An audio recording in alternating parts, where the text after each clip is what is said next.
1월부터 6월까지 해서 단기 합격반이죠. 그래서 우리가 이제 어떤 식으로 국어 공부하고 진행할 건지 말씀 좀 드릴게요. 아마 1월 달부터 시작하시는 분들이 대부분이실 거기 때문에 시험 유형 먼저 한번 보죠.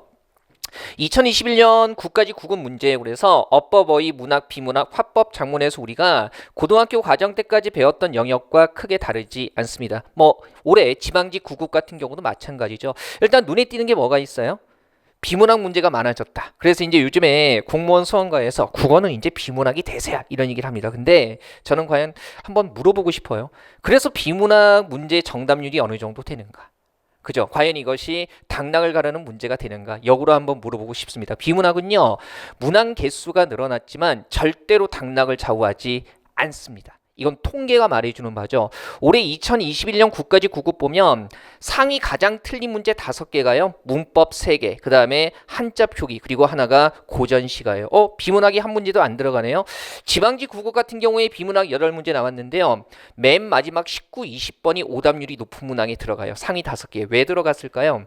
특히 올해 지방직 국어의 20번 문항 같은 경우에 문항 길이가 가장 길었어요. 그러면 시간적인 제약 때문에 제대로 읽고 푸신 분들 없었다는 거죠. 제가 역으로 올해 2021년 지방직 구급 문제 가지고요. 순서대로 풀지 않게 하고요. 가장 많이 틀렸던, 가장 길었던 20번 문제를 먼저 풀게 했거든요. 정답률이 어느 정도 나왔을까요? 88% 정도 나왔어요. 이건 뭐냐면 비문학이 상대적으로 문제가 많아지기는 했지만 문항수가 많아지기는 했지만 절대로 비문학이 당락을 가르지 않는다는 거죠. 오히려 사람들이 흔히 많이 틀리는 문제 어법, 어휘, 고전시가 쪽에서 확실하게 실력을 다지셔야만 우리가 고득점을 할 수 있고요. 합격점을 넘을 수가 있습니다. 그래서 이 부분은 꼭 기억을 해 주셔야 되고요. 그러면 그리고 또 하나 어휘 같은 경우에 상당히 많은 부담을 느끼시는데 어휘는요. 딱 잘라서 말씀드릴게요. 한자 성어만 하세요. 네, 한자 성어는요 기출에 나왔던 400개 이내에서만 움직입니다. 두 글자짜리 한자 표기 문제는요 기출 문제 어휘를 다 공부를 해도요 비껴서 내기가 그러니까 다른 것들을 내는 게 상당히 쉽고요. 그래서 기출 문제 한자를 공부해도 맞힌다는 보장이 없어요. 그러면 우리가 소위 요즘 말하는 그저 가성비라는 관점으로 접근했을 때는요 어휘는 딱 한자 성어만 하시면 돼요. 선생님 작년까지는 선생님 한자 표기 문제 상당히 강조하셨고 혼도 내셨던 걸로 알고 있는데요. 제도가 바뀌었잖아요. 국어에서 한 문제 더 맞히는 게 다른 과목들 행정법이나 행정학 두세 문제 맞히는 것만큼의 점수 반영이 안 되죠. 이제는 1대1로 동일한 비율로 들어가기 때문에 과감하게 그런 것들은 넘기셔도 됩니다. 그죠? 자, 학습이 초점 어디 맞추라고요? 어법. 그죠? 보기 없이 그냥 결론만을 물어보기 때문에 많이 틀리는 문제여서 이거 해야 된다는 거. 그다음에 어휘는 한자 성어만, 문학은 고전시가 확실히 정리해야 되고요. 비문학은요 기본적인 개념과 유형은 정리해야겠지만 절대로 당락을 가르는 문제가 아니다. 그래서 꾸준히 연습만 해주시면 됩니다. 작문화법은 어렵지는 않아요. 역시 실제 기출문제 통해서 꾸준히 연습만 하시면 되고요. 그리고 또 하나 이제 요즘에 공무원 국어 시험 보면 근간의 교육과정 내용들이 반영되고 있다는 거죠.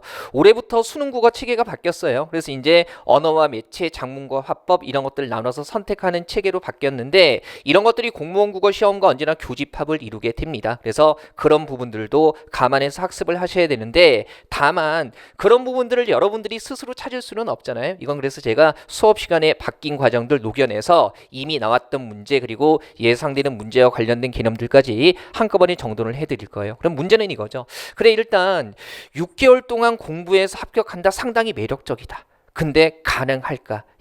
결론부터 말씀드릴게요. 어렵지는 않아요. 가능은 한데 다만 얼마나 효율적으로 공부를 하느냐가 문제가 되는 거죠. 특히 국어 공부 쪽에 초점 맞춰서 말씀드리면 아마 공부를 처음 시작하시는 분들도 주변에서 이런 말씀 많이 들었을 거예요. 그죠? 회독해야 돼. 2회독 해야 돼. 3회독 해야 돼. 근데 제가 감히 이 삑 같은 회독이라고 말씀드릴게요. 이게 도대체 무슨 뜻이에요, 회독이? 그죠? 국어 사전에서 회독이라는 단어 찾아보면요. 얘는요. 여러 사람이 한 권의 책을 돌려가면서 읽는 거 혹은 석회석의독 이런 뜻밖에는 없습니다. 그죠? 공부에 체계 갖고 시스템이 없기 때문에 그냥 무한정 같은 책을 여러 번 반복해서 보라는 아주 이상한 공부법이 공무원 국어 시장의 이상한 관성으로 남아 있는 겁니다. 저는요 이 X 같은 회독 시키지 않습니다. 명확하게 2달 안에 쓸데없이 반복하지 않고요 개념 완성해요. 개념에서부터 모든 것들이 출발이 되기 때문에 개념이 탄탄하게 완성되지 않으면 그 어떤 시험도 대비할 수가 없겠죠. 그래서 짧은 시간 안에 제가 개념을 완성할 수 있는 이유는요, 바로 이제 스텝 1 과정에서 명확하게 단계별로 학습을 하기 때문입니다. 그래서 기본 단계에서 시험 전체 나오는 기본적인 범주 70% 정도를 명확하게 학습을 하고요. 그 다음에 스텝 1의 완성 단계에서 시험에 합격하기 위해서 반드시 맞춰야 되는 개념들과 관련된 것들을 기본 바탕이 깔려 있는 데에서 충분히 다루게 됩니다. 합쳐서 총 100강 완성해. 아, 선생님 무척 짧을처럼 말씀하시더니 100강이라니요. 예, 1, 2월 달에 이거 어떻게 끝내죠? 4시간씩 3번 수업할까요? 아니요, 그렇게는 안 돼요. 우리 왜냐하면 영어 해야 되죠, 국사 해야 되죠, 행정법, 행정학, 그죠, 뭐 교정학, 그죠, 사회복지학 개론, 심지어는 뭐 보건행정법 이런 것들 다 하셔야 되잖아요. 그래서 일단 주어진 수업 시간은 1, 2월 달에 8시간이에요. 일주일에 8시간이고 합쳐서 64시간 정도가 될 텐데, 64시간 정도 될 텐데, 여기에다가 제가 스텝1의 상관에 해당하는 부분 중에서는요, 고전 시가가 중요해요. 약 16T 정도 됩니다. 그래서 일단 본 수업 시간에 맛보기로 깨작깨작 이렇게 훑어보지 않고요. 본 수업 시간에 기본적인 거, 그 다음에 어법 범주 다 다르고요. 이 16T에 한해서만 딱 온라인으로 제공을 해드릴 거예요. 이거 고전 시가예요. 공무도화가 구지가 이런 것들이죠. 현대어 풀이하는 거기 때문에 이걸 수업 시간 하는 것보다는요, 그러면 16시간 8주면 일주일에 딱 2시간씩만 하시면 되잖아요. 온라인으로. 그죠? 그래서 제가 맛보기로 그냥 찔끔찔끔 봄 수업 시간 다루고 나서 나머지 중요한 것들은 알아서, 그게 100강이든 200강이든 온라인으로 알아서 채우십시오가 아니라 본 수업에서 중요한 거 다 다루고, 그 다음에 고등학교 과정에서 익숙하게 했던 것들, 그죠? 보강적으로 번외로 딱 16시간만 투자하시면 돼요. 선생님 설마 한 강의 120분짜리 아닙니까? 아니요. 50분짜리 16시간. 할만 하잖아요. 그죠? 1월부터 시작해서 6월에 합격하려는 목표를 가졌다면 약간, 그죠? 8시간의 국어, 일주일에 10시간 정도는 투자하실 수 있을 것 같아요. 충분히 가능하거든요. 이렇게 해서 쓸데없이 반복하지 않고요. 1월, 2월 달 안에 충분하게 다 끝내 드릴 겁니다. 보통의 강좌는 다를 거예요. 어떻게 강의해요? 보통 개념 2달 하게 되면 전체 1000페이지 되는 책에 찔끔찔끔해서 목차 정도 수준을 훑어보죠. 그러고 나서 선생님 이거 다른 내용은 언제예요? 원래 3번째 달이에요. 4번째 달이에요. 그게 심화 과정이 하면서 막 넘기는데, 그건 학생들, 수험생 분들에 대한 저는 감히 기만이라고 말씀드리고 싶어요. 그러면 차라리 이렇게 찔끔찔끔하고 나중에 보완할 바야 명확하게 한 파트를 잡아서 끝내주든가, 아니면 처음부터 솔직하게 얘기를 하던가. 2달 동안은 원래 목차만 훑을 거예요. 여러분들 6개월 만에 안 돼요. 원래 10개월 해야 돼요. 거짓말하면 안 되는 거 아니에요? 저는 명확하게 끝내드립니다. 이미 올라와 있는 제 강좌하고요, 그 다음에 수험생분들, 합격생들이 권기태의 개념 강좌가 얼마나 효율적인가 알고 계시고요. 이미 증명된 바이기도 합니다. 그리고 얼굴 자체가 굉장히 신뢰감 있게 생겼잖아요. 그죠? 박기훈 선생님과 비슷한 레벨의, 그죠? 외모지만은 신뢰감이라는 건 제가 조금 더 있을 것 같기도 해요. 그죠? 친하니까 이렇게 말씀드리는 겁니다. 그러면 문제는 이거예요. 그러면 이렇게 끝내고 나서 이 이후에 3, 4, 5, 6월 달까지 과연 그 짧은 시간 안에 얼마나 효율적으로 끝낼 수 있는가, 이게 문제가 될 겁니다. 보세요. 1, 2월 달에 스텝 1에서 개념 끝내요. 그 다음에 3, 4월 달에 시험 준비하면서 기출을 안 할 수는 없잖아요. 근데 기출 문제만 푸는 게 아니고요. 이기적 기태 국어라고 해가지고요. 각 파트의 핵심적인 내용들 정리하면서 주요한 기출 문제, 시험에 나오는 최근의 유형을 반영하는 문제, 딱 이것도 일주일에 8시간 2달 동안 정리합니다. 그리고 5월달, 6월달 해서요. 지방직 시험까지 5월달, 6월달에서 당연히 모의고사 들어가고요. 그 다음에 수험가의 베스트셀러죠. 기태국어 스텝 4. 그죠? 당락을 가라는 한 문제 병행해가지고요. 역시 평균 일주일에 10시간 정도의 수업 시간 내에서 시험에 나오는 전 영역을 커버한다고 생각하시면 됩니다. 그러면 그래, 일단 말 들었을 때는 되게 단순한 과정이고 짧은 과정처럼 보이지만 이 시간 안에 얼마만큼 적중을 하는가가 문제가 되는 거잖아요. 합격하는 공부법은 이래야 되죠. 분석이 철저해야 돼요. 아니 선생님, 분석한다는 얘기는 누구나 다 하는 거 아닙니까? 자, 제 분석이 어떻게 다른지 한번 보여드릴게요. 기본적으로 기출문제에 뭐가 나오는지 분석은 해야 되죠. 이런 거 나오는 거네요. 불규칙 활용 용언. 이건 특이할 거 없는데요. 근데 한 걸음 더 나가야 되죠. 제대로 된 분석이라는 것은요, 강사의 주관적인 느낌에 따라서 분석하는 게 아니고요. 명확하게 통계를 통해서 하는 분석이 정확한 분석이죠. 짧은 시간 안에 시험에 나오는 내용들을 제대로 정돈할 수 있는 건 이런 통계 분석을 통해서 최적화된 내용, 이것을 추려내는 게 가능하기 때문에 짧은 시간 안에 시험에 대비할 수 있는 겁니다. 제가 어떻게 분석하는지 보여드릴게요. 방금 전에 봤던 2019년 국가직 7급 문제인데요. 제가 여러분들하고 모의고사 풀이할 때나 할 때 쓰는 분석표예요. 여태까지 공무원 수험계에서 그죠? 국어 이런 통계 자료를 가지고 있는 사람은 저밖에 없습니다. 제가 이거 프로그램도 공개하고 다들 쓰라고 갖다 쓰고 오픈도 했는데 자료 만드는 게 힘들다 보니까 아무도 안 해요. 근데 저는 꿋꿋이 하고 있습니다. 이런 통계 자료 통해서요. 그러면 이런 거 그냥 나눠준 다음에 알아서 그냥 보십시오. 이렇게 할까요? 아니요. 그러면 학원 다니는 의미가 없잖아요. 그죠? 분석된 결과까지 제가 잡아드려요. 이거 한번 볼게요. 지금 방금 봤던 2019년 국가직 7급. 물론 이제 올해부터는 국가직 7급은 피셋으로 바뀌었죠. 틀린 문제 한번 볼게요. 9번 문제. 여기 빨간색으로 되어 있는 것들이 정답률 60% 미만 문제인데요. 그러면 이를테면 이런 거 아니에요? 시험에 임박할수록 너무 단순한 내용들을 반복하는 게 아니라 누구나 쉽게 맞히는 내용들보다는 일정 정도 기간을 공부한 사람들 대상으로 수험생분들 대상으로 했을 때 공부했음에도 불구하고 여전히 틀리는 내용들을 집중적으로 그죠? 그렇게 최적화된 내용들을 학습을 해야 되는 거죠. 9번 문제 정답률 53%고요. 요거 한번 보여드릴게요. 방금 봤던 이 문제예요. 그죠? 밑줄 친 단어의 기본형이 옳지 않은 것은 해가지고요. 방금 보여드렸던 분석표 통계 문제 이어지는 거죠. 자, 이거 정답이 2번이고요. 선택지 반을 좀 보면 정답을 택하신 분들이 2번이고요. 1번을 가장 많은 오답으로 택하신 거죠. 그러면 이렇게 봤을 때 이런 거예요. 마지막에 정리할 때 여러분 이 문제가 자주 나와요. 그러니까 자주 보세요. 여러분 이 문제 많이 어렵다고 하는 문제예요. 이거 정리하셔야 됩니다. 그게 분석이에요. 그게 통계예요. 신내림 받았습니까? 좀 시니컬하게 말씀드려서 죄송해요. 신내림 받았어요?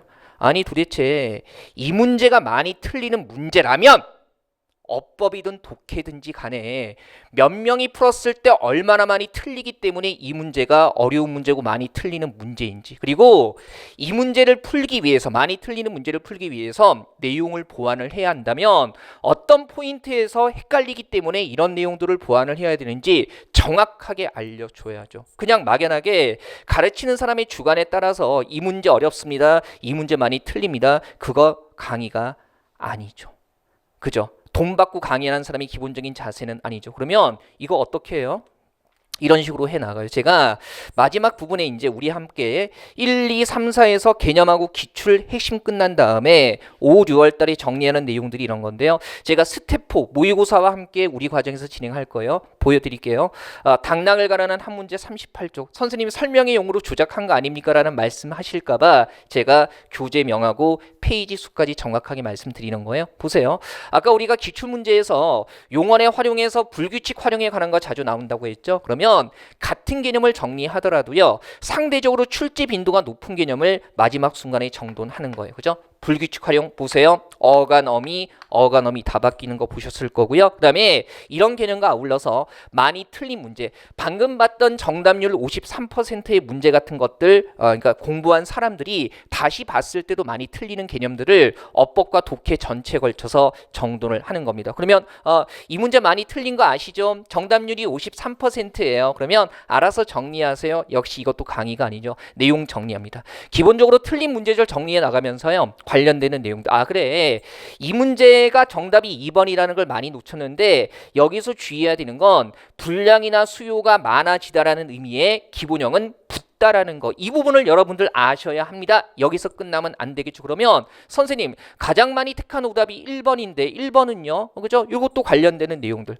시옷 받침으로 쓰는 붙다는 살가죽이나 어떤 기관이 부풀어 오르다, 그래서 이 두 개는 의미에 따른 기본형과 그 다음에 활용하는 방식까지 정확히 아셔야 합니다라고요. 마지막 순간에 정말 정확한 통계에서 많이 틀리는 문제를 지적해 드린다는 거죠. 어디 남아 있어요? 당락을 가라는 한 문제 99쪽에 남아 있는 겁니다. 이거 바로 뭐 서점에서 요즘에 이 책이, 제가 예전에는 서점 다녀보면 한 권씩 꽂혀 있는 거 봤는데 연말 되니까 막 없어지더라고요. 서점에 제가 물어봤어요. 저자인 거 숨기고 이 책 없냐고 그랬더니 지금 재고가 바닥이 났다고. 그만큼 제가 자신감 있게 제시해드리는 교재고요. 자신감 있게 강의하는 내용들입니다. 자, 이렇게 해서 이런 정확한 통계에 따라서 마지막 모의고사가 진행이 되기 때문에 그냥 비슷한 문제 만들어 오는 모의고사하고는 차이가 날 수밖에 없어요. 그죠? 제가 올해 2021년 저도 이런 말씀 드리게 되네요. 타사에서 진행했던 그죠? 타사에서 진행했던 국가직 실전 모의고사입니다. 모의고사 시즌 1에서 다뤘던 거고요. 보세요. 단어의 맞춤법이 옳은 것은 눈에 띄는 거 뭐 있어요? 요거 부는 붙다를 써야 되거든요. 디귿 받침에 붙다 써서 붙는 이렇게 써야 되고요. 그죠? 그 다음에 지방직에서 진행했던 문제입니다. 그죠? 뭐 보이죠? 한글 맞춤법이 적절한 것 해서 이것만 보여드릴게요. 3번에 며칠 이렇게 나오죠. 그냥 비슷한 문제로 만든 모의고사가 아니고요. 정확한 통계, 그 다음에 분석을 통해서 많이 틀리는 문제, 잘 나오는 문제를 골고루 섞어서 모의고사를 구성을 했어요. 그래서 실제로 이미 출간된 것들이기 때문에 서점에서, 그 다음에 온라인에서 확인할 수 있을 거고요. 이런 통계치를 통해서 정확하게 분석해서 모의고사를 진행하기 때문에 어떤 결과로 이어지는지 보세요. 보입니까? 불규칙 활용, 그죠? 뭐 나와요? 붙다와 관련된 단어, 그죠? 저는 감히 이걸 완벽 적중이라고 부릅니다. 이렇게 말씀드려도 될 것 같아요. 지방직이 나왔던 거 한번 볼까요? 올해 문제입니다. 뭐 보이죠? 그죠? 게다가 바르게 쓰이지 않은 거. 분명히 방금 모의고사에서 뭐 봤어요? 며칠. 봤잖아요? 잘못 쓰인 거죠? 다시 한번 말씀드릴게요. 저는 이걸 완벽 적중이라고 부를게요. 모든 강사들이 적중 못했다고 얘기하는 강사는 없어요, 사실은. 근데 저는 감히 묻고 싶어요. 가끔 이러거든요. 수험생분들 이제 시험 보시고 나서 선생님 안 배운 게 나왔어요. 이렇게 얘기하면 다들 뭐라고 하냐면 강사들이 이러죠. 왜 안 배웠어요? 배웠지. 언제요? 작년 8월 달에 기본서 2권 14페이지에 있는 내용인데 그걸 왜 안 배웠다고 그래요? 글쎄요. 그렇게 얘기하면 될까요? 저는 그때 그 가르치는 사람, 강사가 해야 되는 얘기는요. 죄송하다는 말을 먼저 해야 될 것 같아요. 정말 죄스럽습니다. 무릎 꿇고 빌어야 된다고 생각을 해요. 제가 얘기하는 적중은요. 만약에 4월달 시험이면 1, 2, 3월달에 제가 핵심으로 다뤄드렸거나 모의고사로 진행했던 내용이 시험에 나오면 저는 그걸 적중이라고 부릅니다. 6월달 시험 보고 나서 지방직 시험 보고 나서 적중했다고 제가 말씀드리는 것은요. 적어도요. 3, 4, 5월달에 진행했던 내용이나 모의고사 문제 똑같은 게 나오면 저는 그걸 적중이라고 불러요.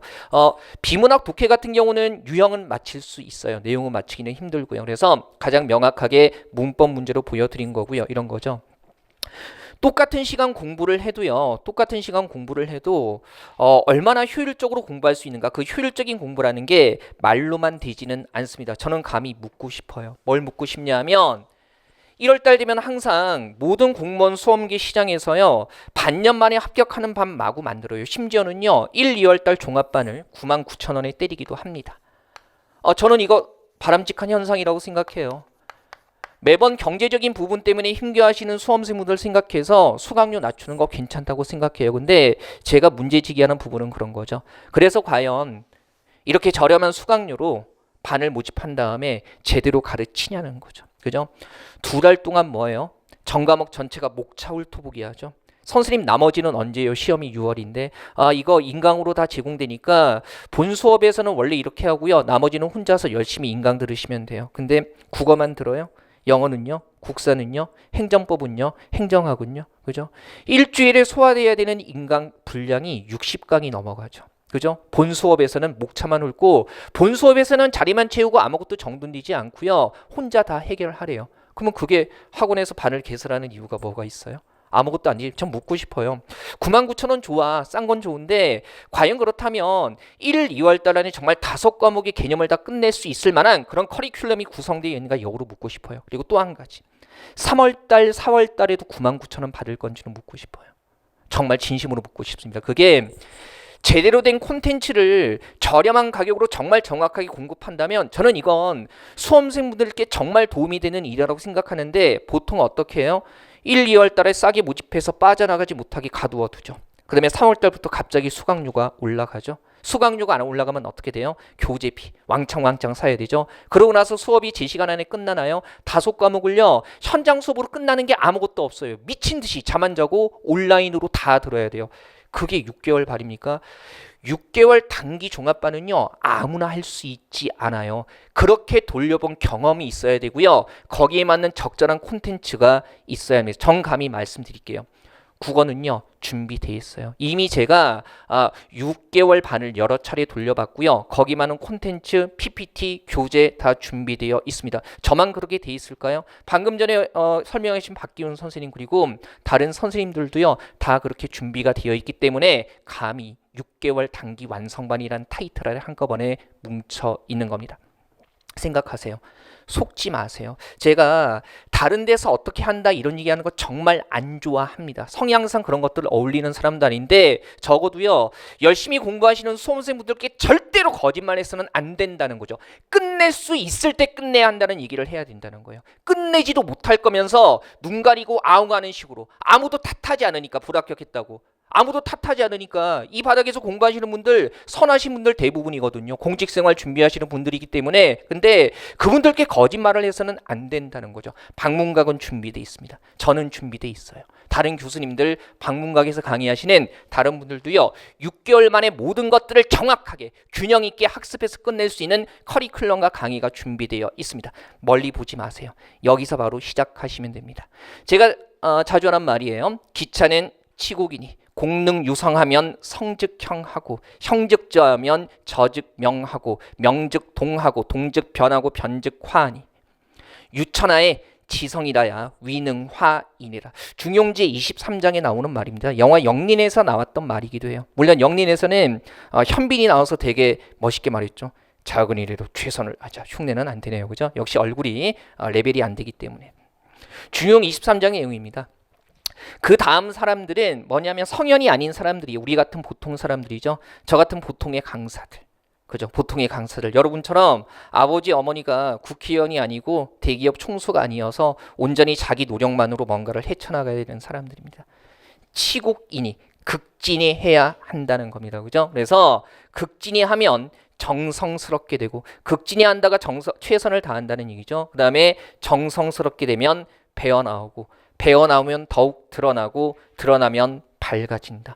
밝아지면 남을 감동시키고 남을 감동시키면 변화시키고 변화시키면 이루어지니 오직 이 세상에서 정성을 다하는 사람만이 나와 세상을 변화시킬 수 있다는 뜻입니다.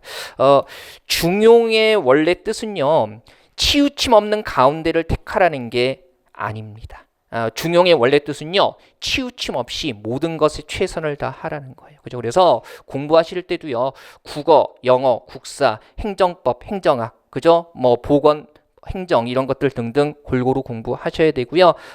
공부뿐만이 아니라 체력 관리도 하셔야 돼요. 공부, 체력, 그 다음에 멘탈 이런 것들까지 골고루 최선을 다해야 합니다. 중용이 전하는 뜻은 바로 그런 거예요. 저도요. 여러분들 단기 합격하실 수 있게 한쪽이 치우침 없이 국어만 하라고 하지 않습니다. 다른 과목 어려운 것들 많기 때문에 그래서 다른 과목들 공부하시는 거 배려하면서 국어 안에서도 치우침 없이 최선을 다하겠습니다. 한 번에 끝낸다고 함부로 말하지 말라는 말씀 드리고 싶어요. 그죠? 단기 합격 시킬 수 있다고 준비도 콘텐츠도 안 돼 있으면서 콘텐츠 준비도 안 돼 있으면서 함부로 말하지 말라는 말씀 드리고 싶습니다. 약속합니다. 기태 국어는요. 방문각은요. 약속을 지킵니다. 6개월에 시험 준비할 수 있는 모든 것들 마련해 드릴 거고요. 피토하는 심정으로 생명을 갈아넣는 마음으로 여러분들 위해서 최선을 다하겠습니다. 마치겠습니다. 감사합니다.